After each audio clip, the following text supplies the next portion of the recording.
मित्रों नमस्कार। आज पुनः हिंदी विषय को लेकर मैं आपके समक्ष प्रस्तुत हूँ। आइए, पिछली कक्षाओं में हमने चर्चा किया था स्वरों के बारे में कि स्वरों के उत्पत्ति के आधार पर, जाति के आधार पर, और बांटा था हमने आपने मिल करके जिह्वा के आधार पर। तो पहला नंबर उत्पत्ति के आधार पर, जाति के आधार पर और जिह्वा के आधार पर हम लोगों ने स्वरों का वर्गीकरण कर दिया है। आज की क्लास में हम आपके समक्ष ओष्ठ के आधार पर, ओष्ठाकृति के आधार पर स्वरों का वर्गीकरण करेंगे और मुख के खुलने के आधार पर स्वरों का वर्गीकरण किया जाएगा। तो आइए सबसे पहले हम ओष्ठाकृति के आधार पर स्वरों का वर्गीकरण करते हैं।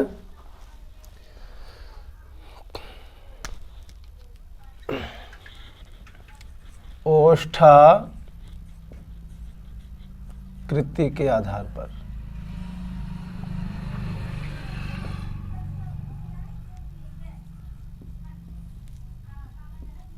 ओष्ठाकृति के आधार पर अब ओष्ठाकृति के आधार पर हम स्वरों को दो भागों में बांट सकते हैं। कितने भागों में बांट सकते हैं? दो भागों में बांट सकते हैं। कितने भागों में? दो भागों में बांट सकते हैं, एक वृत्ताकार और एक अवृत्ताकार। पहला तो हो गया वृत्ताकार और दूसरा हो गया इसका अवृत्ताकार।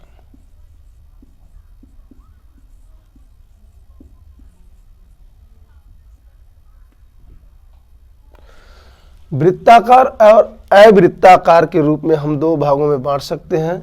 जैसा कि इससे स्पष्ट हो रहा है कि वृत्ताकार, कि वृत्त के आकार, इसका जब हम संधि पढ़ाएंगे, संधि विच्छेद आप लोगों को तो बताएंगे, इसका संधि विच्छेद हो जाएगा। पहले तो समझ लीजिए, वृत्त धन आकार। अब क्या हो गया? इसका मतलब हो गया कि वृत्त के आकार इसमें हो जाए, अर्थात वे स्वर जिनके उच्चारण में हमारे जो है ओष्ठ की जो आकृति हो, कैसी हो जाए? वृत्त के आकार की हो जाए, अर्थात खुल करके, जो ओठ खुल करके वृत्त का आकार ले ले, उसको हम कहेंगे वृत्ताकार। ठीक है, तो इसकी परिभाषा हम लिख सकते हैं। इसको कहीं कहीं दे देगा गोलाकार और वर्तुलकार, तो आप घबराइएगा मत। वृत्तमुखी कह देगा तो आप घबराइएगा मत, उसका आंसर एक ही होगा। वे स्वर जिनके उच्चारण करते समय, वे स्वर जिनके उच्चारण करते समय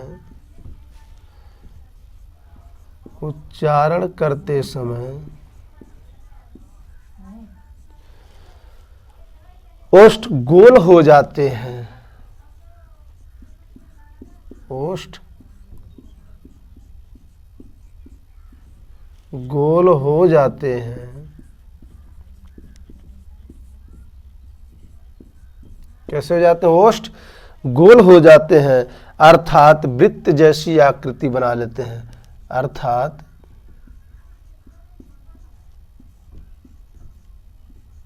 वृत्त जैसी आकृति बना लेते हैं।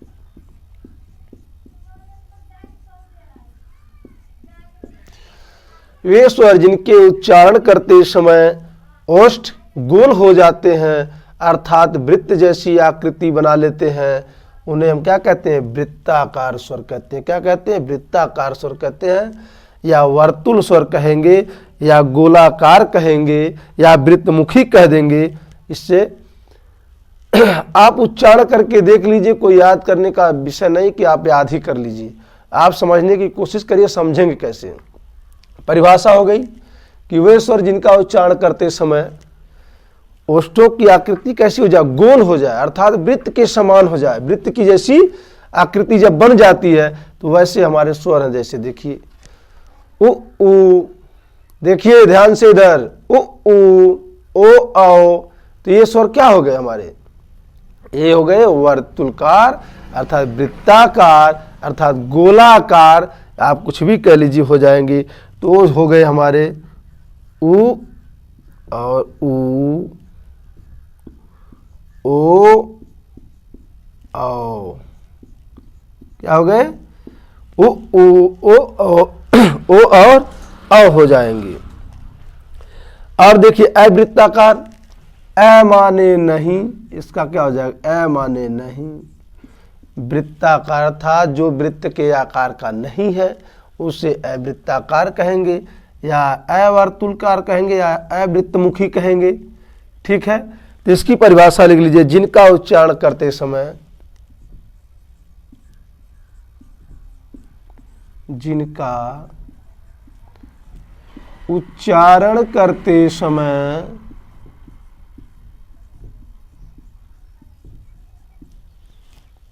जिनका उच्चारण करते समय ओष्ठ गोल नहीं होते हैं, ओष्ठ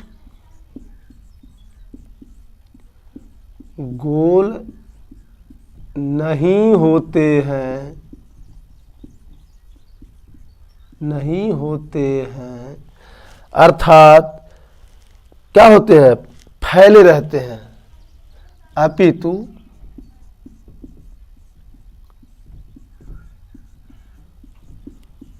फैले रहते हैं, उन्हें क्या कहेंगे, अवृत्ताकार कहेंगे। क्या कहेंगे बाबू, अवृत्ताकार स्वर कहेंगे। उसमें आपके हैं जैसे देख लीजिए, अ, आ, अरे इनको निकाल दीजिए चारों को, बाकी लिख लीजिए आप। अ हो गया, आ हो गया, ई, ए, आए, कितने हो गए, 1 2 3 4 5 6, ये टोटल हो गए बाबू 6। कितने हो गए, 6। आइए हो गए उ, ओ, औ, 1 2 3 4, ये कितने हो गए, 4 हो गए। 6 4 10, 10 ही स्वर हुए, जबकि आपको हमने पढ़ाया कि 11 स्वर। तो कौन छूट गया बबुआ, कहाँ गायब हो गया, कौन चोर उठा लेगा। उसके बाद देखो री, अब आपको री नहीं कहीं दिखाई दे रहा।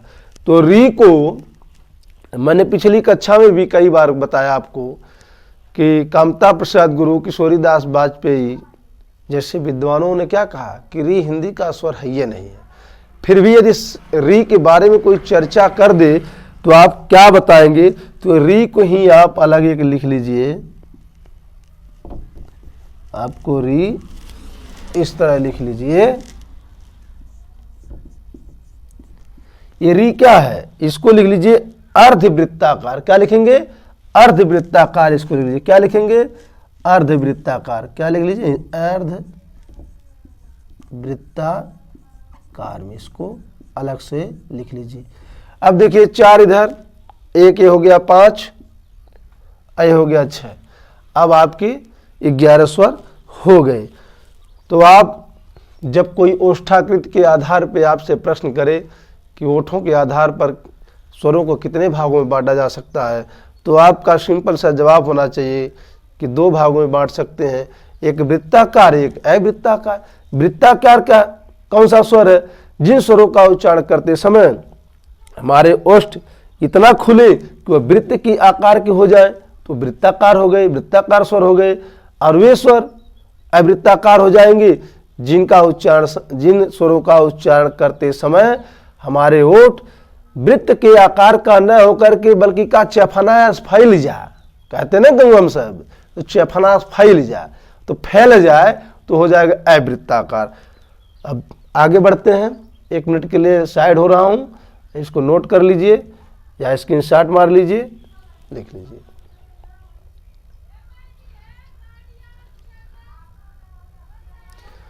ठीक है मित्रों, और मुझे उम्मीद है कि आपको समझ में जरूर आता होगा। नहीं आ रहा हो तो कमेंट करके बताइएगा, पुनः प्रयास करूंगा। और जिनको तेज लग रहा हो कि मैं बहुत तेज चल रहा हूं, मुझे नहीं लग रहा मैं तेज चल रहा हूं, तो मोबाइल में सिस्टम होता है आपके यूट्यूब पर, आप उसको स्लो कर लीजिए। जिस मित्र को लग रहा हो कि मैं स्लो बहुत पढ़ा रहा हूं, वो अपनी स्पीड थोड़ा बढ़ा दे, 80-90 कर ले, बढ़ा ले, ठीक है।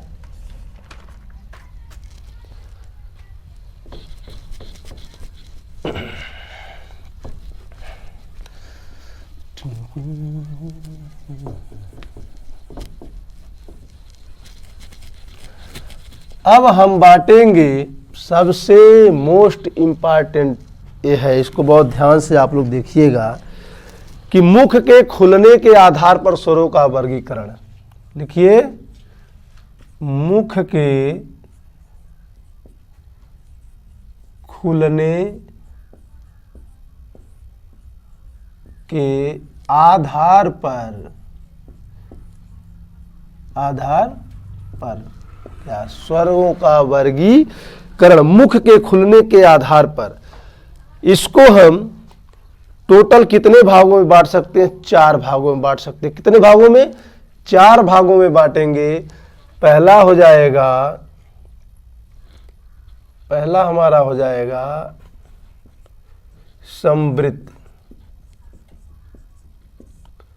संवृत्त स्वर।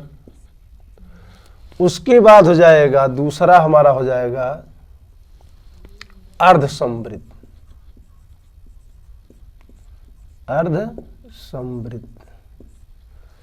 तीसरा हो जाएगा हमारा विवृत्त, और चौथा हमारा हो जाएगा अर्धविवृत्त। क्या हो जाएगा? अर्धविवृत्त। क्या हो जाएगा? चौथा अर्धविवृत्त हो जाएगा। अब सब में स्वर लिख सकते हैं आप, लिख लीजिए, यहाँ भी लिख लीजिए, यहाँ भी लिख लीजिए, यहाँ भी लिख लीजिए। तो मुख के खुलने के आधार पर स्वरों का वर्गीकरण हम 4 भागों में बांट सकते हैं। पहला तो बाबू संवृत्त स्वर, दूसरा अर्धसंवृत्त स्वर, तीसरा विवृत्त स्वर, तो चौथा अर्धविवृत्त स्वर में हम बांट सकते हैं। अब आइए कि संवृत्त स्वर किसे कहेंगे? वे स्वर जिनके उच्चारण में वे स्वर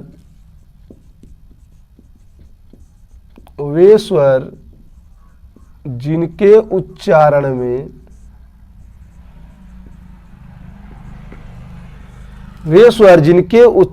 में मुख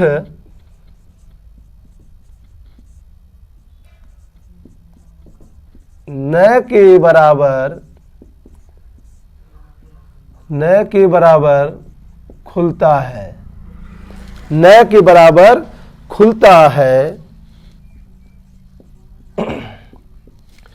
अर्थात बंद सा रहता है। कैसा रहता है? बंद सा रहता है। इसमें देखिए बड़ा कंफ्यूजन रहता है, थोड़ा इसमें ध्यान से पढ़िएगा। मैं प्रयास कर रहा हूं कंफ्यूजन आपका दूर हो जाए, कंफ्यूजन न रह जाए। अब देखिए, संवृत्त स्वर वे स्वर जिनके उच्चारण में, हमें शब्द छूट गया था, लिख लीजिए। वे स्वर जिनके उच्चारण में मुख न के बराबर, अर्थात न के नहीं के बराबर, जरा खुलबे मत, हल्का सा टच से मस हो, तो वहां जान लीजिए संवृत्त स्वर होते हैं। मुख न के बराबर खुलता अर्थात बंद सा रहता है, उसको कहते हैं संवृत्त स्वर। तो आप देख लीजिए कौन से स्वर है। अब कहे आ खुल रहा है कि नहीं रे बबुआ? खूब खुल रहा है। लेकिन थोड़ा सा देखो, अगर कह दिए आप ई उ, हल्का सा, बहुत हल्का सा मुख खुल रहा था, न के बराबर। देखिए आप ई उ, न के बराबर मुंह खुल रहा है। तो ऐसे संवृत्त स्वरों की संख्या में आपके ई और उ हो जाएंगे। क्या हो जाएंगे? ह्रस्व दीर्घ, ह्रस्व ई और दीर्घ ई, ह्रस्व उ और दीर्घ उ, जिसको आप कहते हो छोटकी बड़की। तो ये क्या हो जाएंगे? संवृत्त स्वर में हो जाएंगे। और अर्धसंवृत्त स्वर वे स्वर जिनके उच्चारण में देखिए थोड़ा ध्यान दीजिएगा, वे स्वर जिनके उच्चारण में, वे स्वर जिनके उच्चारण में मुख आधे से कम खुलता है। क्या होता है? आधे से कम खुलता है। उच्चारण में मुख आधे से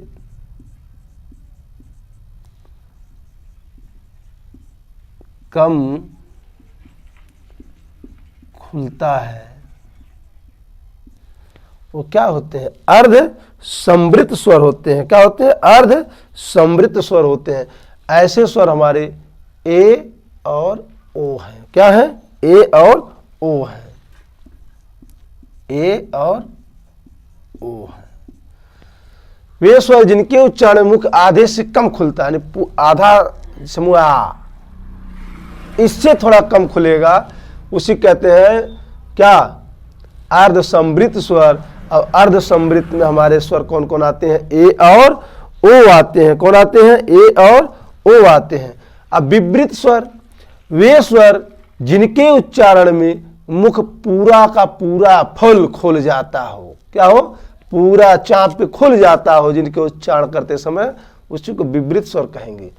वे स्वर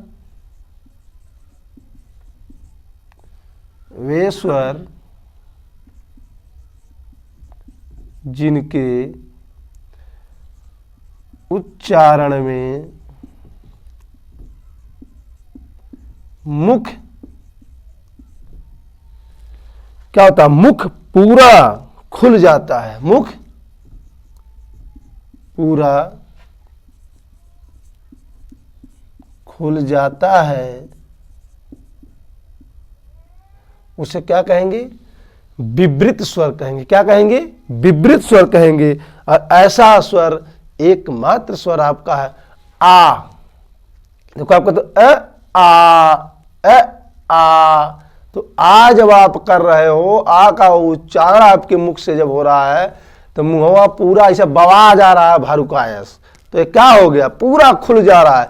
तो विवृत स्वर हो गया। इसमें हो गया बाबू आ हो गया। क्या हो गया? आ हो गया। क्या हो गया? आ हो गया। अब आपका अर्ध विवृत किसको कहते हैं?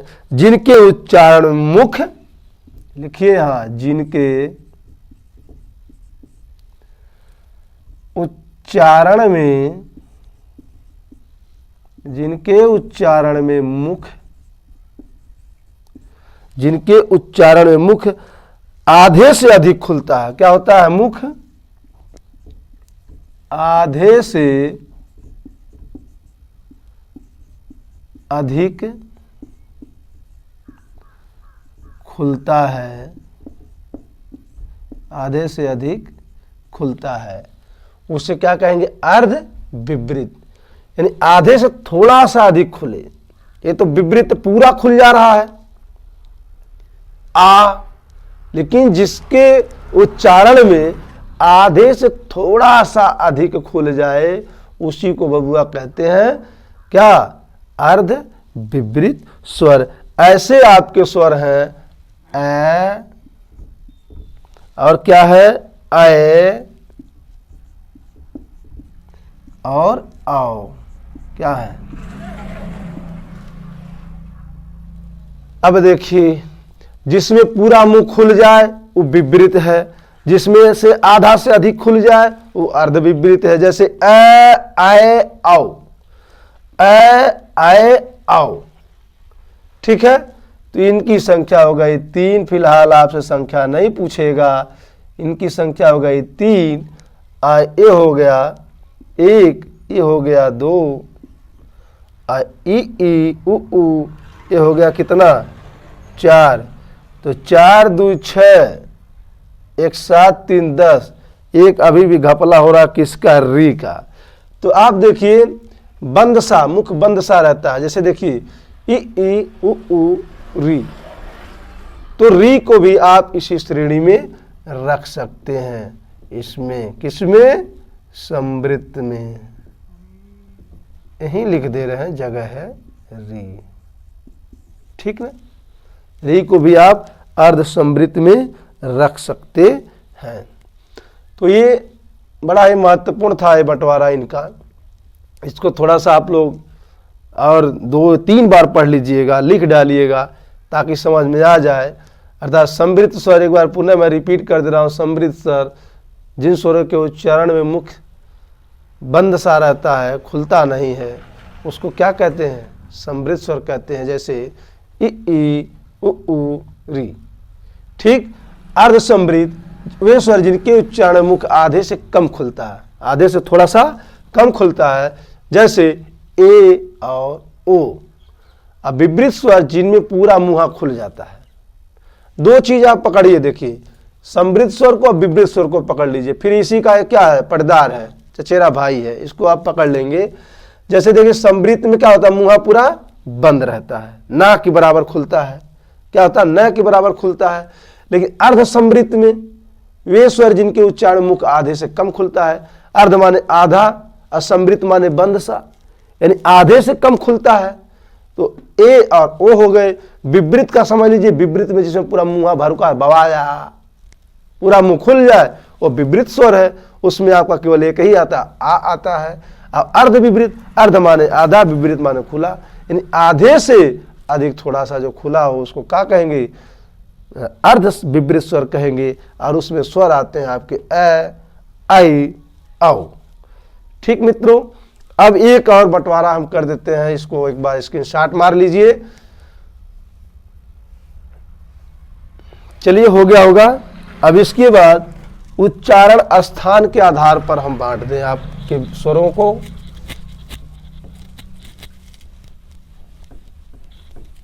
उच्चारण स्थान के आधार पर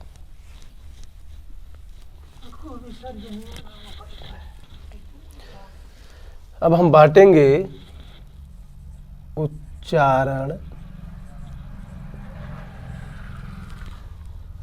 स्थान के आधार पर। उच्चारण स्थान के आधार पर।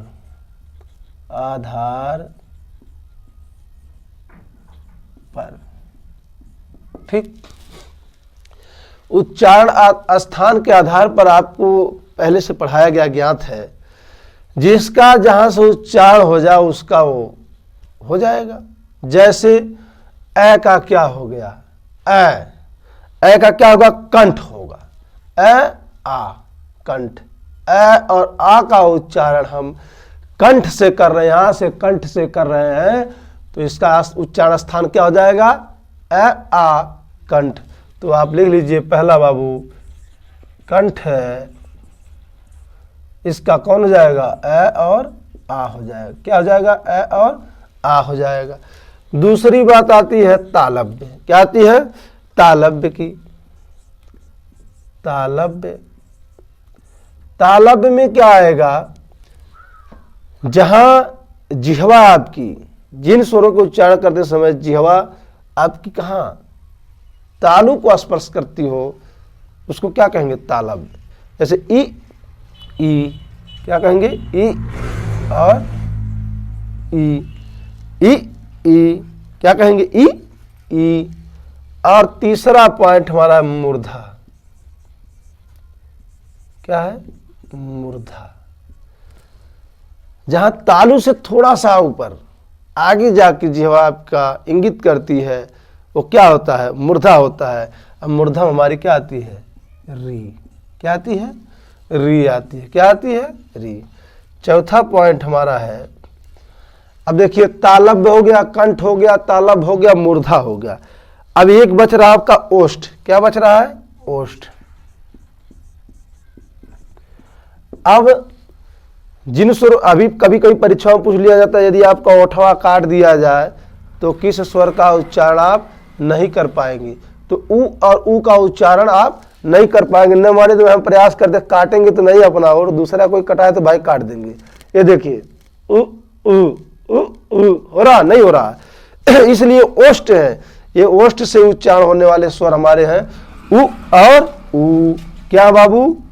उ और ऊ, ये ओष्ठ से हो गए। अब पांचवा हमारा आ गया कंठ तालव्य। क्या हो गया? कंठ तालव्य। अब कंठ तालव्य यानी कंठ से भी हो और तालव्य से भी हो, दोनों जगह से उसका उच्चारण हो रहा हो। जैसे हमने आपको पिछली कक्षा में पढ़ाया था, दीर्घ स्वर, दीर्घ संधि स्वर में पढ़ाया था आपको। जैसे देख लीजिए आप, कंठ और तालव्य, ए ऐ। क्या बाबू? ए और ऐ। जैसे हमने आपको बताया था इसका संधि किससे बना है, आप देखे होंगे ए और ई मिलके, ए और ई मिल करके ए होता है, और ए होता है ए और ई मिल करके। किससे मिलके होता है? ये ए और ई से मिलके बनता है। आई आई जौन है ये ए और ए से मिलके बना है। तो इसका देखिए आप, इसका उच्चारण स्थान क्या बाबू? कंठ है। क्या है? कंठ है। और इसका क्या है? तालव्य है। क्या है बाबू? तालव्य है। और जब कंठ और तालव्य से मिलके चल रहा है तो ए का उच्चारण स्थान दोनों का मिलके क्या जाएगा? कंठ तालव्य हो जाएगा। यहां भी आप देख लीजिए कि ये क्या है? कंठ, और ए का क्या है? कंठ तालव्य। तो कंठ तालव्य से बना है। बात आई समझ में? तो इसको आप यहां लिख लीजिए। मैंने इतना आपको समझाने के लिए सिर्फ कहा। इसका प्रयोग जब संधि हम पढ़ाएंगे तो खूब चाँप के होगा, खूब बढ़िया से पढ़ लीजिए इसको। छठा पॉइंट आप देख लीजिए, कंठोष्ठव। क्या हो जाएगा? कंठोष्ठव। कंठोष्ठव। कंठोष्ठव, कंठोष्ठ। कंठ और ओष्ठ के सहयोग से जो बोले जाते हैं, जिनका उच्चारण कंठ और ओष्ठ के सहयोग से होता है, उन्हें हम क्या कहते हैं? कंठोष्ठ। जैसे आप देख लीजिए, ओ और औ। क्या है? ओ और औ। अब ओ का संधि विच्छेद हम करें तो हम आपको बता देते हैं कि ओ का यदि संधि विच्छेद आप करते हो तो हो जाएगा ए, सॉरी, ए और ऊ मिल करके क्या बनता है? ओ बनता है। ए और ऊ मिलके ओ बनता है। इसका देख लीजिए, ए और ओ मिलके क्या होता है? औ होता है। अब यहाँ ए का उच्चारण स्थान कंठ है और ओ का उच्चारण स्थान है ओष्ठ। तो कंठ और ओष्ठ के द्वारा बोला जा रहा है, इसलिए इसको क्या कहें? कंठोष्ठ कह दे रहे हैं। क्या कह रहे हैं? कंठोष्ठ कह दे रहे हैं। ठीक, इसको आप नोट कर लीजिए। और इसके बाद स्वर अपने अंतिम पायदान पर पहुंचने ही वाला है। थोड़ा सा हम मुख्य बिंदु को लिखा देंगे, निर्नुनासिक और अनुनासिक। ये दो चीज़ें मैं आपको बता दूं ताकि आपके समझ में पूरा आ जाए। जैसे इसको नोट कर लीजिए, मैं साइड हो जा रहा हूं।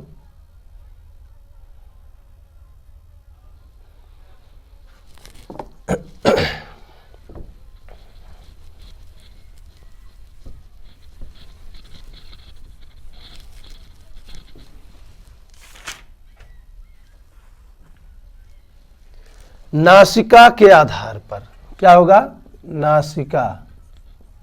नासिका माने होता नाक, नेकुर जिसको कहते हो। क्या कहते हैं आप लोग? नेकुर है, नकिया। नासिका के आधार पर, नासिका के आधार पर। इसके देख लीजिए बाबू, दो प्रकार के होते हैं। इसके कितने भेद होते हैं? दो। कितने होते हैं? दो भेद होते हैं। कौन कौन होता है? एक निर्नुनासिक, निर्नुनासिक, पहला निर्नुनासिक और दूसरा हमारा इसका पहला नंबर डाल दे रहे हैं। पहला निर्नुनासिक और दूसरा भाग अनुनासिक। क्या है? अनुनासिक। इसी को एक नाम और कह देते हैं, सानुनासिक। क्या कहते हैं? इधर जाए, कहीं लिख दें, सानुनासिक। क्या कहेंगे? सानुनासिक।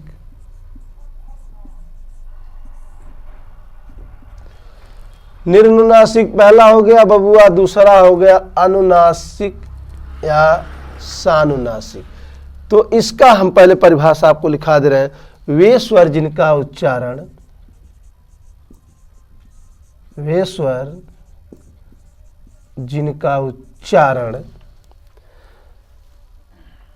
में नाक का, नासिका का प्रयोग नहीं किया जाता है, वे स्वर जिनके उच्चारण में, वे स्वर जिनके उच्चारण में नासिका, नासिका में नाक, नेकुल जिसको कहते हैं, नासिका का प्रयोग, नासिका का प्रयोग नहीं किया जाता है, नहीं किया जाता है, नहीं किया जाता है, अर्थात सिर्फ मुख से उच्चारित होने वाले, अर्थात सिर्फ मुख से उच्चारित होने वाले, सिर्फ मुख से उच्चारित होने वाले, सिर्फ मुख से उच्चारित होने वाली ध्वनियाँ, सिर्फ मुख से उच्चारित होने वाली ध्वनियाँ निरनुनासिक कहलाती हैं। निरनुनासिक कहलाती, निरनुनासिक कहलाती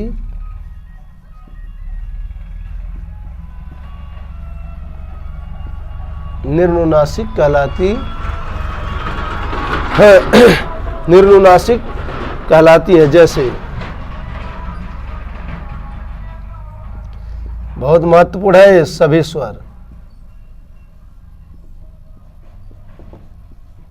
ये बहुत ध्यान दीजिएगा आप सभी लोग, ठीक है, कि वे स्वर जिनके उच्चारण में नासिका का प्रयोग नहीं किया जाता है, अर्थात सिर्फ मुख से उच्चारित होने वाली ध्वनियां निर्नुनासिक कहलाती हैं। इसमें क्या आते हैं, सभी स्वर आपके आ जाते हैं, इसको नोट कर लीजिएगा, ये मोस्ट इम्पॉर्टेंट जानिए, ठीक है। इस वाले में एक परिभाषा आपको जानकारी हो गई, थोड़ा सा दिमाग आप लगाइए तो इसकी परिभाषा आप खुद लिख सकते हैं। क्या लिखेंगे इसमें, वे स्वर जिनके उच्चारण में, वे स्वर जिनके उच्चारण में, वे स्वर जिनके उच्चारण में नासिका का प्रयोग किया जाता है, नासिका का प्रयोग किया जाता है,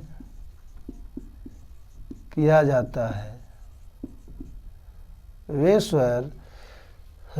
स्वर जिनके उच्चारण में नासिका का प्रयोग किया जाता है, अर्थात मुख के साथ साथ, अर्थात मुख के साथ साथ, मुख के साथ साथ नासिका का भी, मुख के साथ साथ नासिका से भी उच्चारित होती है, मुख के साथ साथ नासिका से भी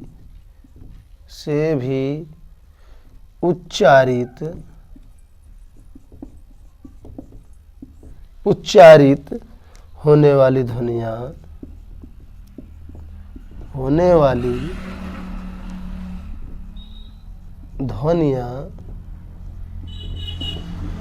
ध्वनियाँ अनुनासिक, होने वाली ध्वनियाँ अनुनासिक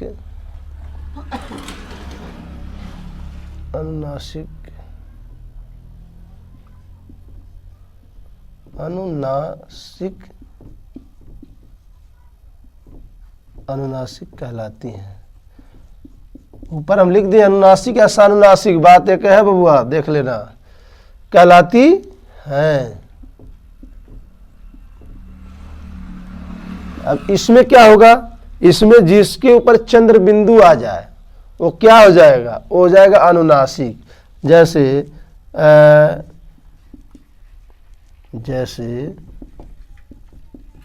क्या होगा, ऐसे कर दीजिए, चंद्र बिंदु जहां लग जाए ई और ई, इस पे जहां जहां भी लग जाए, ठीक है, वो क्या है आदि,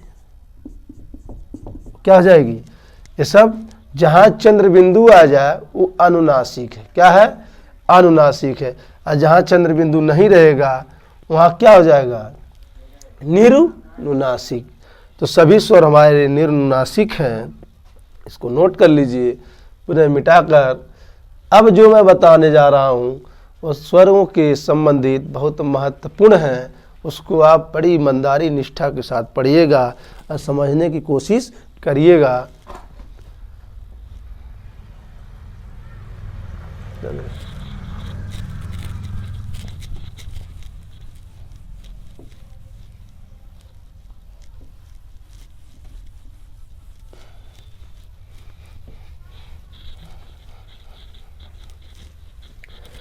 अब स्वरों के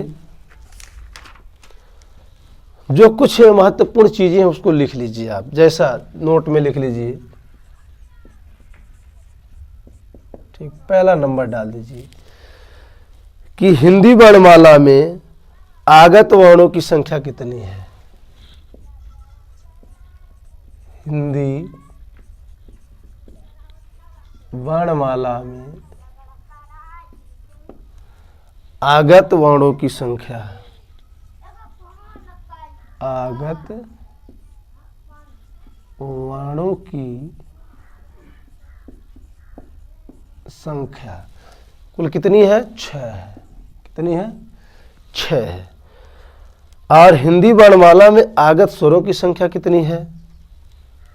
अब हिंदी, दूसरा पॉइंट, हिंदी वर्णमाला में आगत स्वरों की संख्या,